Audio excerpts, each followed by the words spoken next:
In the middle of World War I, in the German city of Dresden, two gentlemen named Ruger and Gebhard sat down to play each other. Who were they?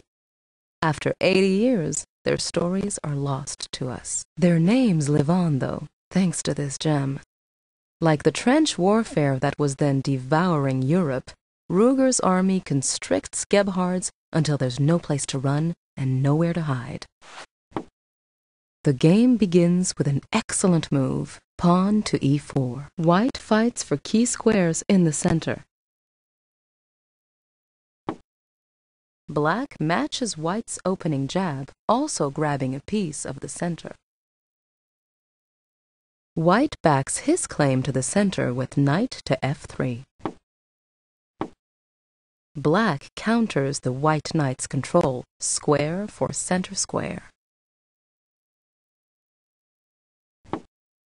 White extends his battle lines by calling up the bishop. Black likewise develops a bishop to a powerful diagonal.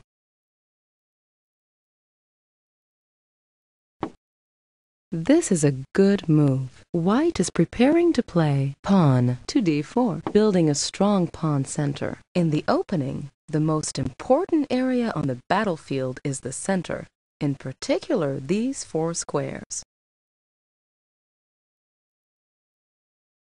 The squares surrounding them are also important.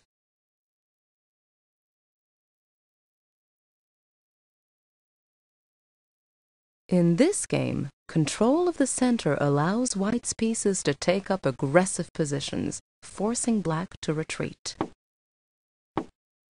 Black develops the knight, which attacks this pawn. White has built an impressive pawn center.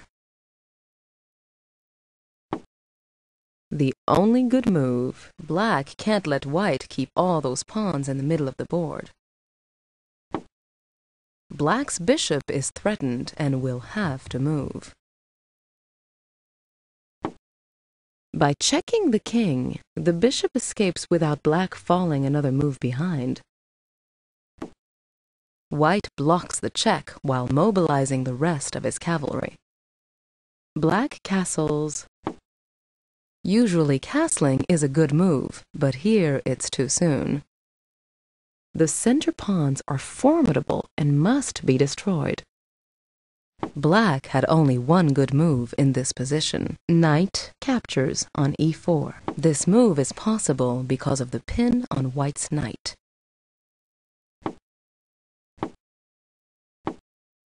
Look out! Now White's infantry goes over the top, charging the black lines. The knight flees from the attack. Now White's charge strikes the other knight. Black takes advantage of the pin on the white knight. The queen protects the attacked knight on c3. And at the same time takes aim at the intruder knight. The only move, defending the knight, was impossible. If instead pawn to f5, then pawn to d6, check, wins the other knight. Here White picks up a tempo in recapturing the knight, because the black bishop must retreat from the menacing pawn. White continues to keep Black busy fending off a barrage of threats. The threat here is checkmate on h7.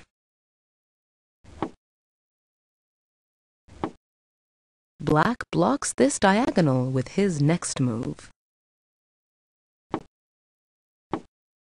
Threatening pawn to h5, the black knight cannot retreat, as then the white queen would deliver checkmate on h7.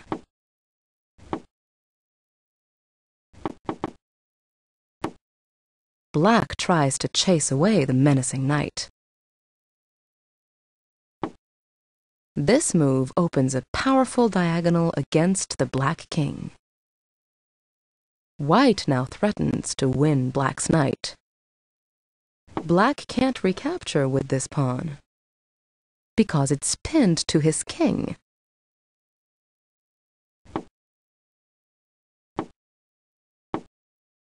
Black's knight is still in danger because the pinned f7 pawn still can't defend it. The knight can't run away because of white's mating threat on h7. Meanwhile, white's rook now has a beautiful field of fire on the wide-open h-file.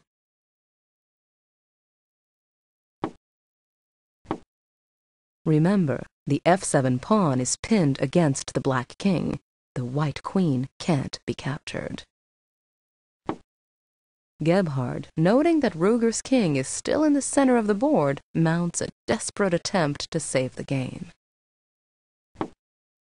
Ruger's king merely steps to the side. Here, Gebhard surrendered. There was little left he could do to stop checkmate. Gebhard could move his queen to e8, stopping Ruger from checkmating on f7, and giving Gebhard his own mating threat. But Ruger has an unstoppable mate in 2. Queen to h7, check. King to f8. Queen to h8, checkmate. This pawn cuts off the black monarch's escape at e7.